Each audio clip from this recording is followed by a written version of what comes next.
Apakah wujud dari Tuhan itu dapat dimiliki oleh manusia? Memang sifat wujud itu bisa dimiliki manusia, dan itulah inti dari ajaran ini. Selama manusia mampu menjernihkan kalbunya, maka ia akan mempunyai sifat-sifat itu. Sifat tersebut pun sudah kumiliki.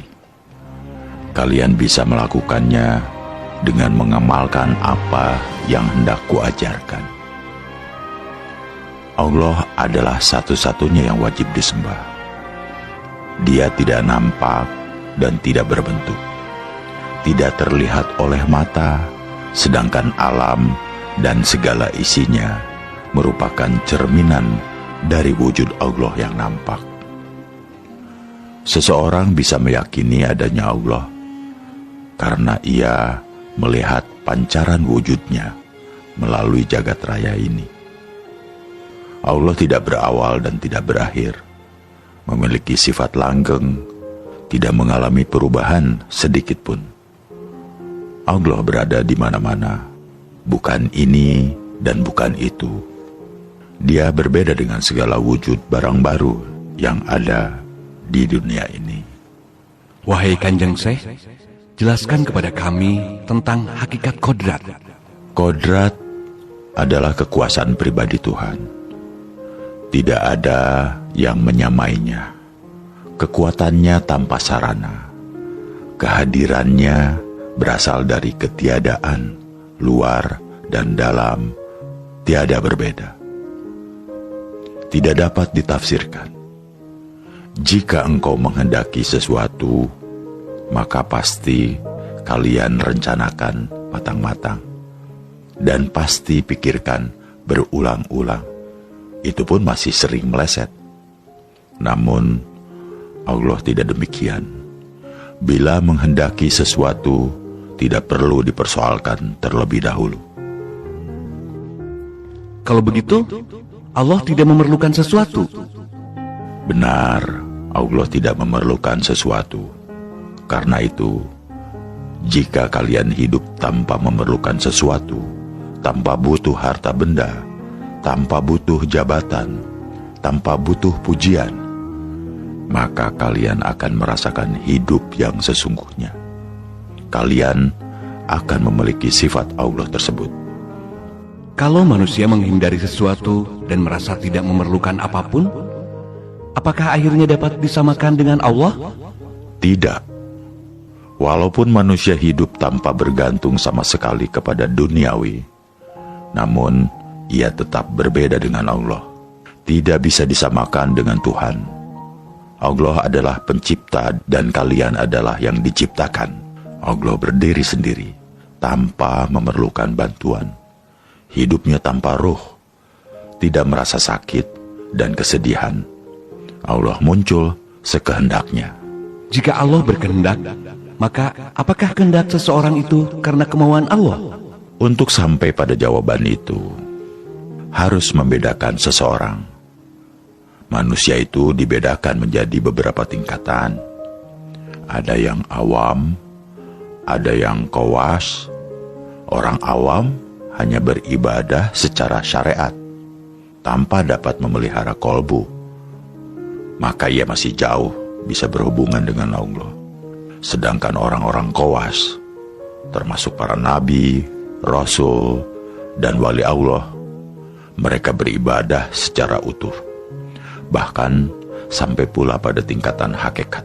Kalau kalbunya sudah bersih dari duniawi dan menyatu dengan cahaya ilahi, maka kehendak kemauannya itu berasal dari Allah. Perbuatannya adalah perbuatan Allah. Maka jangan heran jika ada orang yang diberi karomah sehingga segala ucapannya menjadi bertuah. Kalau begitu, ibadahnya orang yang sudah qawas itu merupakan kehendak Allah? Benar. Mereka mempunyai kejernihan akal budi, memiliki kebersihan jiwa dan ilmu. Sholat 5 waktu dan berzikir merupakan kehendak yang sangat dalam, bukan kehendak nafsunya, namun kehendak Allah Semangatnya sedemikian besar. Mereka sholat tidak mengharapkan pahala, tetapi merupakan suatu kewajiban diri dan pengabdian. Badan haluslah yang mendorong untuk menjalankan. Banyak orang melakukan sholat, tetapi tidak menyentuh kepada yang disembah. Ini bagaimana? Memang, banyak orang yang secara lahiriah nampak khusyuk sholatnya, bibirnya sibuk mengucapkan zikir dan doa-doa, namun hatinya ramai oleh urusan duniawi mereka. Islam yang demikian ini ibarat kelapa. Mereka hanya makan serabutnya saja. Mereka hanya makan serabutnya. Padahal yang paling nikmat adalah buah atau daging kelapa dan air kelapanya. Mereka sholat 5 waktu sebatas lahiriah saja, tidak berpengaruh sama sekali kepada akal budinya. Padahal sholat itu diharapkan dapat mencegah keji dan munkar, namun mereka tidak mampu melakukannya dalam kehidupan sehari-hari. Kalaupun hakikat sholatnya itu membekas pada budinya, itu pun hanya sedikit. Buat apa sholat 5 waktu jika perangainya buruk? Masih suka mencuri dan berbohong? Untuk apa bibir lelah berzikir menyebut asma Allah, jika masih berwatak suka mengingkari asma? Kadang-kadang pula mereka berharap pahala. Sholatnya saja belum tentu dihargai oleh Allah, tetapi buru-buru meminta balasan. Aneh. Wahai Syekh, ada hadis Rasulullah yang menyebutkan bahwa amal hamba yang pertama kali diperhitungkan adalah sembahyang. Jika sembahyangnya baik, maka semua dianggap baik. Ini bagaimana? Itu perlu ditafsirkan. Tidak boleh dipahami secara dangkal makna dari hadis tersebut. Hadis itu mengandung logika sebagai berikut. Orang yang tekun mengerjakan sholat dengan sempurna, maka perilaku, budi pekerti, dan kalbunya juga harus terpengaruh menjadi baik. Karena sholat yang dilakukan dengan jiwa yang bersih akan berpengaruh pula bagi cabang kehidupan lainnya. Dan sebaliknya, hadis itu tidak berlaku bagi orang yang tekun mengerjakan sholat, tetapi hatinya masih kotor. Tersimpan keinginan-keinginan nafsu, misalnya ingin dipuji orang lain, terdapat ujub dan sombong, serta budinya menyimpang dan menabrak tatanan yang dilarang. Apakah ada tuntunan mengenai pakaian seseorang yang sedang melakukan sembahyang? Sesungguhnya, aku, Syekh Siti Jenar, tidak sependapat jika ada orang yang mengenakan pakaian gamis dan meniru-niru pakaian orang Arab dalam melakukan sholat. Jika selesai sholat, jubah atau gamis itu dilepaskan. Sedangkan sholat orang tersebut tidaklah menyentuh hatinya. Meskipun berlama-lama merunduk di masjid, namun masih mencintai duniawi. Sholat yang pakaiannya kedombrangan, merunduk di masjid berlama-lama, sampai lupa anak istri, sedangkan dia masih mencintai duniawi dan mengumbar nafsu manusiawinya. Bahkan dalam kehidupan sehari-hari, ia seringkali menyusahkan orang lain. Maka orang yang demikian itu tidak terpengaruh oleh sholat yang dilakukan. Biasanya tipe orang seperti itu sibuk menghitung pahala. Dia sangat keliru dan bodoh. Pahala yang masih jauh tetapi diperhitungkan. Sungguh, sedikit pun tidak akan dapat dicapainya. Zat yang luhur dan sejati itu sesungguhnya siapa, wahai Syekh? Gusti Allah adalah zat yang tinggi dan terhormat. Ia memiliki 20 sifat. Semua timbul atas kehendaknya. Ia mampu mencurahkan ilmu kebesaran, kesampurnaan, kebaikan, keramahan, kekebalan dalam segala bentuk. Memerintah umat, dapat muncul di segala tempat, dan sakti sekali. Aku, Syekh Siti Jenar, merasa wajib dan menuruti kehendaknya, sebagaimana ajaran Jabariyah, dengan sesungguhnya dan konsekuen. Selalu kuat cita-citanya, kokoh tidak tergoyahkan terhadap sesuatu yang tidak suci, berpegang teguh kepadanya selama hidup, tidak akan menyembah terhadap ciptaannya, baik dalam wujud maupun dalam pengertian. Mengapa Kanjeng Syekh dianggap oleh para wali sebagai wali murtad? Karena ajaranku tidak mudah dipahami orang awam. Bagaimana ajaran Kanjeng Syekh yang dianggap sesat? Aku adalah penjelmaan dari zat luhur yang memiliki semangat, sakti, dan kekal akan kematian. Dengan hilangnya dunia, Gusti Allah telah memberi kekuasaan kepadaku, dapat manunggal dengannya, dapat langgeng, mengembara melebihi kecepatan peluru. Bukannya akal, bukannya nyawa, bukan penghidupan yang tanpa penjelasan dari mana asalnya dan kemana tujuannya. Apa hubungannya antara Kanjeng Syekh Siti Jenar dengan Allah yang kau sebut sebagai zat sejati? Zat yang sejati menguasai wujud penampilanku karena kehendaknya. Maka wajarlah jika aku tidak mendapat kesulitan. Aku bisa berkelana kemana-mana, tidak merasa haus dan lelah, tanpa sakit dan lapar, karena ilmu kelepasan diri tanpa suatu daya kekuatan. Semua itu disebabkan jiwaku tiada bandingannya. Secara lahiriah memang tidak berbuat sesuatu, tetapi tiba-tiba sudah berada di tempat lain. Gusti Kang Murbeng dumadi, Allah yang kuikuti, kutaati siang malam, yang kuturut segala perintahnya. Tiada menyembah Tuhan lain, kecuali setia terhadap suara hati nuraniku. Allah Maha Suci. Wahai Syekh, jelaskan apa yang dimaksud bahwa Allah itu Maha Suci? Allah Maha Suci itu hanyalah sebatas istilah saja, merupakan nama saja. Sebenarnya hal itu dapat disamakan dengan bentuk penampilanku. Jika kalian melihatku, maka nampak dari luar sebagai warangka, sebagai kerangka. Sedangkan di dalamnya adalah kerisnya, intinya yang agung, yang tidak ada bedanya dengan kerangka. Tuhan itu wujud yang tidak dapat dilihat dengan mata, tetapi dilambangkan seperti bintang yang bersinar cemerlang. Sifat-sifatnya berwujud, samar-samar bisa dilihat, warnanya indah sekali seperti cahaya. Di manakah Tuhan berada? Kami membayangkan Dia ada di langit ketujuh dan bersemayam di atas singgasana layaknya raja. Itu salah besar, itu kebodohan. Sesungguhnya Tuhan tidak berada di langit ketujuh dan tidak bertahta di singgasana atau arsi atau kursi. Bila kalian membayangkan demikian, maka hati kalian sudah musyrik, berdosa besar, karena kalian menyamai Dia dengan raja atau dengan penguasa. Kami jadi bingung, Kanjeng Syekh. Lantas, Tuhan itu ada di mana? Kalau kalian bertanya demikian, maka jawabnya mudah.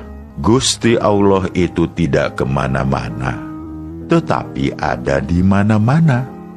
Kami semakin tak mengerti. Bisakah Kanjeng Syekh memberikan penjelasan yang lebih gamblang? Gusti Allah itu berada pada zat yang tempatnya tidak jauh.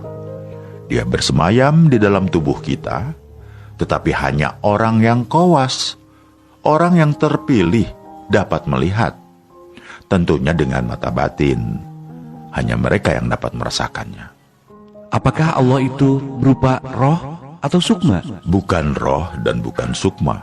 Allah adalah wujud yang tidak dapat dilihat oleh mata, tetapi dilambangkan seperti bintang-bintang bersinar cemerlang. Sudah kukatakan tadi, warnanya indah sekali. Ia memiliki 20 sifat, seperti sifat ada, tidak berawal, tidak berakhir, berbeda dengan barang-barang yang baru, hidup sendiri, tidak memerlukan bantuan dari sesuatu, berkuasa, berkehendak, mendengar, melihat, berilmu, hidup, dan berbicara. Sifat Gusti Allah yang 20 itu terkumpul menjadi satu wujud mutlak yang disebut dengan zat. Sifat 20 itu juga menjelma pada diriku. Karena itu aku yakin tidak akan mengalami sakit dan sehat. Punya budi kebenaran, kesempurnaan, kebaikan, dan keramahan. Rohku memiliki sifat 20 itu. Sedangkan ragaku yang lahiriah memiliki sifat Nur Muhammad. Wahai Syekh, bukankah Muhammad Shallallahu Alaihi Wasallam itu seorang nabi? Apakah Syekh mengaku sebagai nabi? Sedangkan dikatakan bahwa setelah Nabi Muhammad, di dunia ini tidak ada kenabian lagi. Jangan salah menafsirkan kata-kataku. Jika salah, maka kau akan sesat dan timbul fitnah. Tentu saja memfitnah diriku begini, bahwa rohku adalah roh ilahi, karena aku pun memiliki sifat 20, sedangkan badan, wadahku, jasadku ini adalah jasad Muhammad. Dari segi lahiriah, Muhammad adalah manusia. Namun, manusia Muhammad berbeda dengan orang kebanyakan. Muhammad memiliki jasad yang kudus, yang suci. Aku dan dia sama-sama merasakan kehidupan, merasakan manfaat panca indera. Dan panca indera itu hanyalah meminjam. Jika sudah diminta kembali oleh pemiliknya, akan berubah menjadi tanah yang busuk, berbau, hancur, dan najis. Nabi atau wali, jika sesudah kematian jasadnya menjadi tidak bermanfaat, bahkan berbau, kotor, najis, busuk, dan hancur. Warangka, jika sudah ditinggalkan kerisnya, maka tidak ada gunanya. Jika seseorang sudah mati, berarti selesai sudah kehidupannya? Siapa bilang begitu? Tidak. Meskipun jasadnya mati, tetapi sebenarnya ia tidaklah mati. Karena itu, kalian semua harus mengerti bahwa dunia ini sesungguhnya bukanlah kehidupan. Buktinya ada mati. Di dunia ini, kehidupan disebut kematian. Coba rasakan. Aku mengajarkan kepada kalian untuk tidak mencintai dunia ini dan tidak terpesona terhadap keindahannya. Carilah kebenaran dan kebahagiaan sejati demi kehidupan mendatang. Kehidupan setelah kematian. Kalian akan berarti jika telah menemui kematian dan hidup sesudah itu. Engkau harus memilih hidup yang tidak bisa mati. Dan hidup yang tidak bisa mati itu hanya kalian rasakan setelah nyawa terlepas dari badan. Kehidupan itu akan dapat dirasakan dengan tanpa gangguan seperti sekarang ini. Ketahuilah, hidup yang sesungguhnya adalah setelah nyawa lenyap dari badan. Agar dapat meraih kehidupan dalam kemuliaan sejati kelak, dalam kehidupan di dunia ini dibutuhkan kebenaran dan kebahagiaan sejati. Bagaimanakah cara mendapatkannya, Kanjeng Syekh? Jiwa manusia adalah suara hati nurani. Suara hati nurani merupakan ungkapan zat Allah yang harus ditaati perintahnya.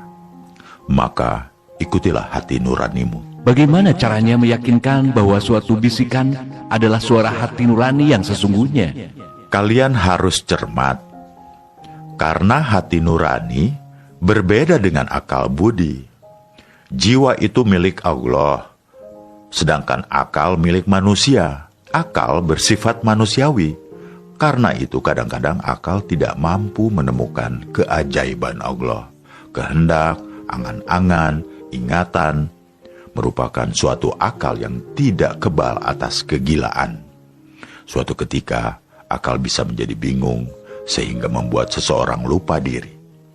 Akal seringkali tidak jujur, siang malam membuat kepalsuan demi memakmurkan kepentingan pribadi. Bukankah manusia menjadi lebih mulia jika dibandingkan dengan makhluk lainnya? Karena manusia diberi akal oleh Allah. Ya, itulah yang membedakan. Tapi jangan lupa bahwa akal seringkali tidak jujur, sering bersifat dengki, suka memaksa, melanggar aturan, jahat, suka disanjung-sanjung, sombong, yang akhirnya membuat manusia justru tidak berharga sama sekali, lebih hina dari makhluk lainnya. Jadi, kita harus menggunakan akal sesuai dengan jiwa atau kehendak Allah. Ya, benar. Jika seseorang mampu mengendalikan akalnya dengan ajaran Allah, dengan kebenaran, dan dengan jiwa yang bersih, maka ia bermanfaat menjadikan diri lebih mulia. Apa yang menghalangi seseorang sehingga gagal dalam menempuh manunggaling Kawula Gusti? Jangan mementingkan kehidupan duniawi, karena kehidupan duniawi yang kalian jalani penuh kotoran. Akal kalian mudah tercemar dengan kotoran sifat dan mudah dikuasai oleh nafsu, sehingga menghalangi kalian untuk bisa menuju pada tahap manunggaling Kawula Gusti. Di dunia ini ada yang cantik, tampan, dan gagah. Bagaimana kedudukan orang-orang tersebut jika kelak telah terlepas rohnya? Kalian jangan mencintai dan mengagumi bentuk yang cantik, tampan, atau gagah. Karena sebenarnya badan, wadah, atau jasad laksana sangkar yang mengurung jiwa. Badan wadah merupakan beban yang memberatkan dan menyakitkan roh kalian. Wahai Syekh, benarkah sesudah kematian ada surga dan neraka? Para wali memang mengajarkan demikian. Inilah ajaran yang justru menurutku menyesatkan karena terlalu dangkal. Para wali hanya mengajarkan serabut atau kulitnya, tidak sampai pada isinya, tidak sampai pada hakikat yang sebenarnya.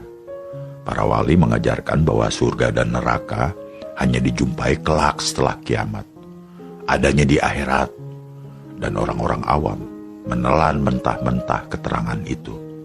Siksa kubur hanya dijumpai dan dirasakan badan wadah ketika ditanam di kuburan. Para wali memang bertujuan baik, tetapi diputus sampai di situ. Mereka enggan menjelaskan lebih dalam dan lebih sampai pada makna yang hakiki. Kalau menurut saya bagaimana nih? Begini, untuk menemui dan merasakan surga dan neraka, maka seseorang tidak harus menunggu sampai mati atau sampai datangnya kiamat. Di dunia ini saja kita sudah dapat merasakan surga dan siksa neraka. Karena sesungguhnya surga dan neraka itu berada di dalam jiwa kalian, berada di dalam jiwa setiap manusia yang bernafas. Jika jiwa manusia telah bersih dari gangguan hawa nafsu dan dapat menyatu dengan Gusti Allah, maka di dunia ini ia akan merasakan suatu kenikmatan surga. Jika budi kalian misalnya menolong orang lemah, lalu hati menjadi ikhlas dan puas, maka itulah yang disebut surga. Sedangkan neraka, perwujudannya adalah jika hawa nafsu telah menguasai diri seseorang, kemudian jiwanya meronta dan merasa bersalah, maka dia tentu tersiksa. Ia tidak bisa tidur, gelisah pikirannya, sedih, dan bermacam-macam rasa tidak enak. Itulah yang dinamakan neraka. Jadi, surga dan neraka di akhirat tidak berlaku? Maksud kami, tidak ada. Surga dan neraka di hari kiamat, di akhirat kelak, sudah diterangkan dalam Al-Quran. Itu perkara gaib dan erat kaitannya dengan iman. Kalian harus meyakininya. Untuk apa meyakini? Bukankah jika di dunia berbudi baik dan beriman kepada Allah sudah merasakan surga? Sedangkan surga dan neraka di akhirat hanyalah bersifat menakut-nakuti manusia agar tidak berbuat buruk? Pendapatmu memang cerdas dan kritis. Namun kalian tidak usah mempertanyakan apakah kelak di akhirat ada surga dan neraka. Itu urusan Gusti Allah. Kalian harus meyakini, karena meyakini hari akhir merupakan rukun iman. Sekali lagi, untuk mendapatkan surga pun kalian tidak perlu menunggu datangnya hari akhir. Meskipun seseorang sholat 1000 kali setiap hari, toh akhirnya mati juga. Walaupun badanmu kau tutupi dengan kain surban dan jubah, namun akhirnya menjadi debu juga. Maka jiwalah yang paling penting. Jika keadaan jiwa seperti Tuhan, maka surga akan didapatkannya. Kenikmatan luar biasa akan dirasakan. Wahai Syekh, sesungguhnya yang menjadi pikiranku adalah, sebelum ada dunia ini, apakah sudah ada dunia lainnya? Atau setelah kiamat, apakah Tuhan membuat dunia baru lagi seperti sekarang? Sebelum dunia ada, apakah ada dunia lain? itu hanya Allah yang tahu. Tetapi sekarang kita berada di dunia ini, menempati ruang dan waktu. Dunia ini asalnya adalah baru, kemudian mengalami kerusakan, dan kelak akhirnya menjadi hancur, lenyap, tidak berharga. Setelah kiamat, apakah Tuhan membuat dunia baru untuk kedua kalinya? Tidak. Wahai Syekh, kalau begitu, dunia erat kaitannya dengan raga kita, sedangkan jiwa erat kaitannya dengan alam akhirat. Benar.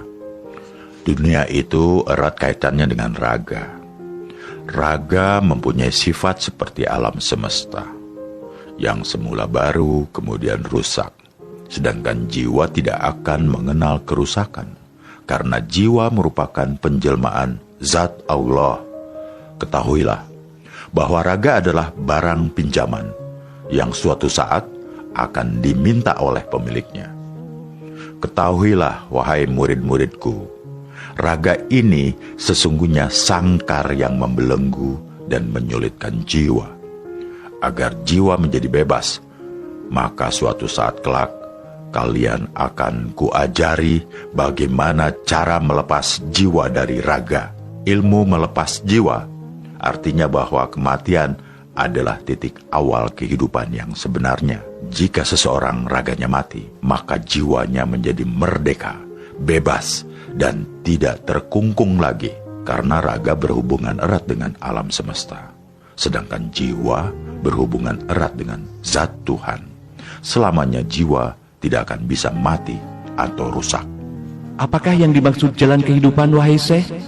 Jalan kehidupan adalah jalan menuju kepada hidup yang sebenar-benarnya. Setelah engkau mengalami kematian, jika seorang bayi lahir, maka bukanlah awal kehidupan, namun merupakan awal kehidupan palsu, seperti yang kalian rasakan saat ini. Inilah yang sesungguhnya kematian sejati. Jika demikian, badan ini tidak bisa merasakan kehidupan yang sebenar-benarnya. Ya, tidak bisa. Kehidupan sejati tidak dapat dirasakan oleh raga, karena jika raga mati, akan tetap dapat dirasakan oleh jiwa, membusuk menjadi tanah. Bagaimana jika sekarang ini seseorang berbuat dosa? Apakah jiwanya ikut bertanggung jawab, sedangkan yang melakukan dosanya adalah raga? Tetap ikut bertanggung jawab, karena jiwa yang menyatu ke dalam raga tidak bisa mencegah hawa nafsunya, serta akal yang suka berbuat buruk. Maaf, saya belum paham, Syekh. Ketahuilah, setiap orang yang lahir di dunia ini, maka jiwanya menyatu dengan akal. Selain akal dalam diri manusia, juga ada hawa nafsu. Ketika seseorang berbuat buruk, berarti raganya didorong dan dipengaruhi oleh hawa nafsu dan akalnya. Akal dan nafsu memang suka berbuat buruk apabila jiwa mencegah melalui hati nurani, maka raga tidak akan berbuat buruk. Akan tetapi, jika jiwa membiarkannya, maka raga tetap melakukannya. Karena itu, bagaimanapun juga, jiwalah yang akan mempertanggungjawabkan perbuatan baik dan buruk raganya. Tadi Syekh mengatakan jiwa adalah penjelmaan zat Tuhan. Mengapa kadang-kadang jiwa mau mencegah dan kadang membiarkannya? Perlu kalian ingat bahwa di dalam raga ini terdapat nafsu-nafsu. Jika nafsu kuat menguasai, maka jiwa menjadi terbelenggu. Karena itulah mengapa aku katakan bahwa kehidupan sekarang ini adalah kematian, sedangkan setelah ajal merupakan awal kehidupan. Sesudah kematian, maka seseorang akan mencapai kebebasan jiwanya. Ajaran Syekh Siti Jenar memang agak beda dengan ajaran para wali songo. Siti Jenar mengajarkan bahwa Tuhan adalah zat yang mendasari adanya manusia, hewan, tumbuhan, dan segala yang ada. Keberadaan segala di dunia ini tergantung pada adanya zat. Tanpa ada zat yang maha kuasa, maka mustahil sesuatu yang wujud itu ada. Ajaran ini tidak pernah disampaikan oleh para wali songo. Mereka menyadari bahwa umatnya masih terlalu awam terhadap Islam, sehingga memberi materi yang ringan dan praktis saja.